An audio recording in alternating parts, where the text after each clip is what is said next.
Good morning mga ka-farmers.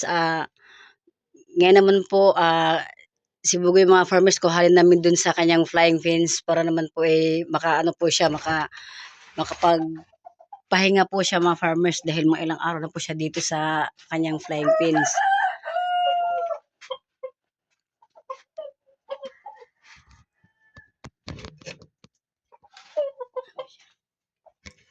Kin, dali kin. Kuha na kin.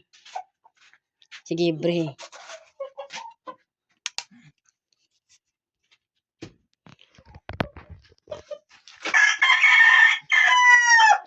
So,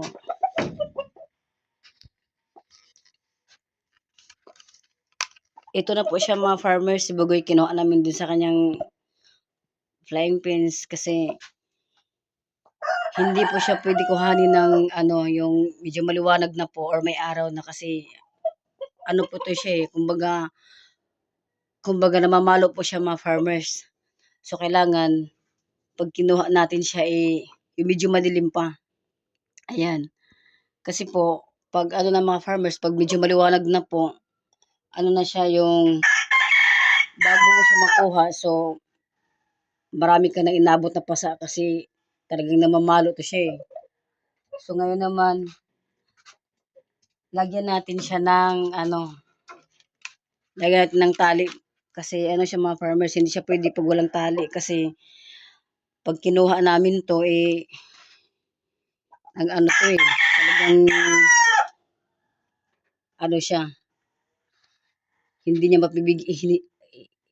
hindi niya mapigilan yung pagkilos siya mga farmers, talagang namamalo po talaga siya. Kaya pag kami naman ang kumukuha, nilalagyan talaga namin ng tali sa paa. Kahit sa kulungan po siya. Ayan. Sige, kin, lagay mo kin. Ayusin mo ha. Sige. Ayusin mo.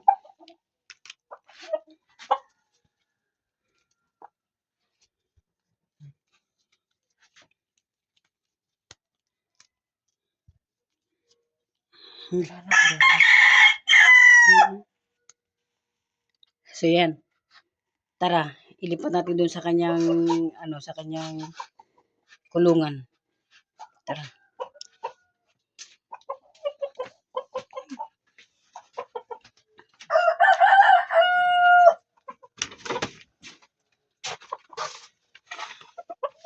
Ayan na po mga farmers, dito po yung niya, doon sa kabila kasi dyan si yan.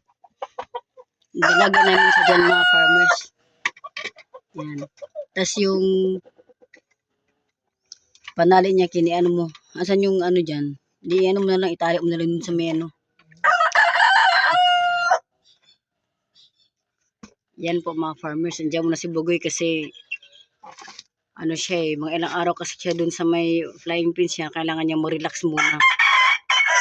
Kasi mamaya po mga farmers, meron naman kami ilalagay dun sa flying pins. Kasi kailangan palitan sila Ayun. Ayan po yung kulungan ni Bugoy. Ayan.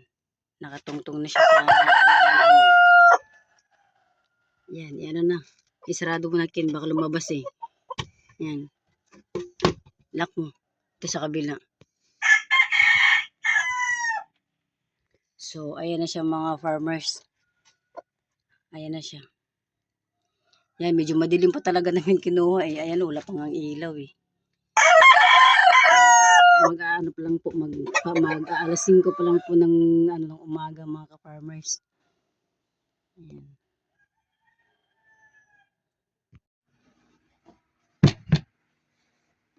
Mga farmers, si Bitay na na lipat na sa kanyang Bugoy. kulungan. Sino 'yon? Si Bugoy. Si Bugoy. Ngayon ang gagawin ng asawa ko ay mag-disinfect siya doon sa flying pins ni Bugoy para iwas sa sa mga sakit.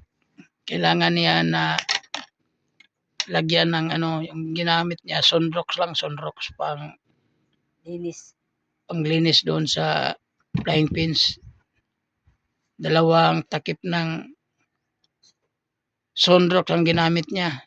Saka mix niya sa tubig para pagkatapos ano mo, ihalo. Halo mo. Oo, yayo mo ng tubig.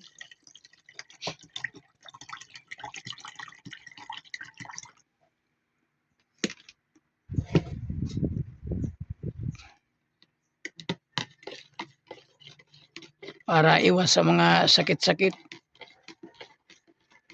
Hindi natin alam kung may mga mikrobyo na nakadikit doon sa kulungan o sa frying pins. Ito nakalagay sa sprayer. Ihalo mo mabuti para ano yan, siguradong na-mix siya.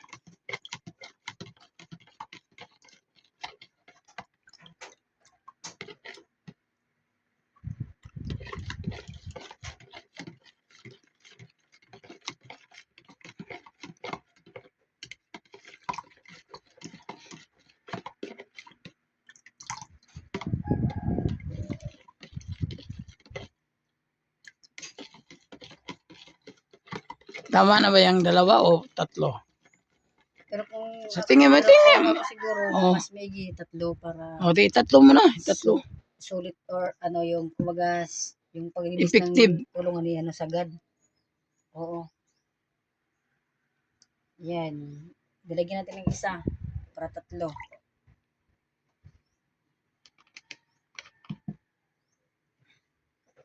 Saka naman siya ilagay dun sa ito. Sprayer. Ito. Yung meron tayong maliit na sprayer.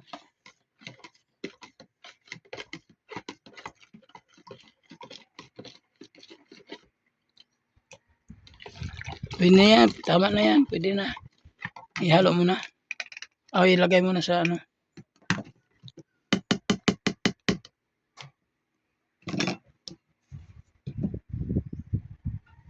Dahan lang para hindi matapon.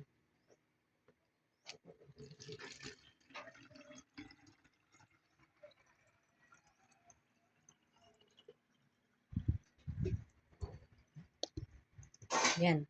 Sakto hanggang liig. Tapos takpan natin. Sige, oh.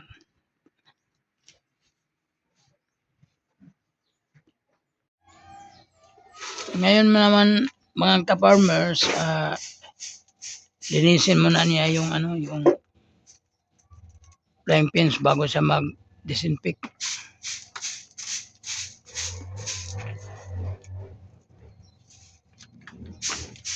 Sama mo na yung mga maliliit na bato.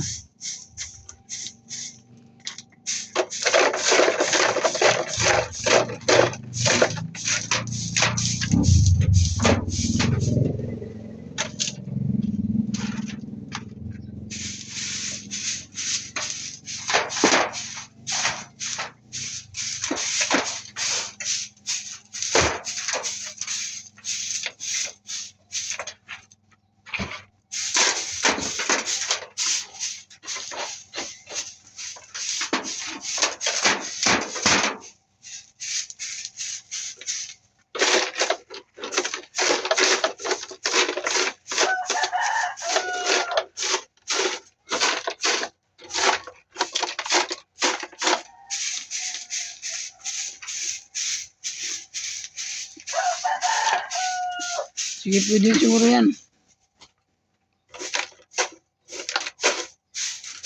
Isprayan mo na ng ano.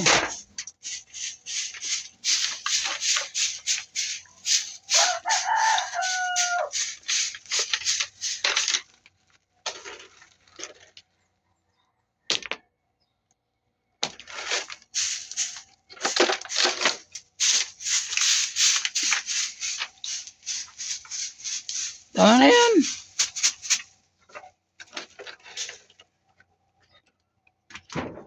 Sa dito muna siguro sa ano, sa dapuan.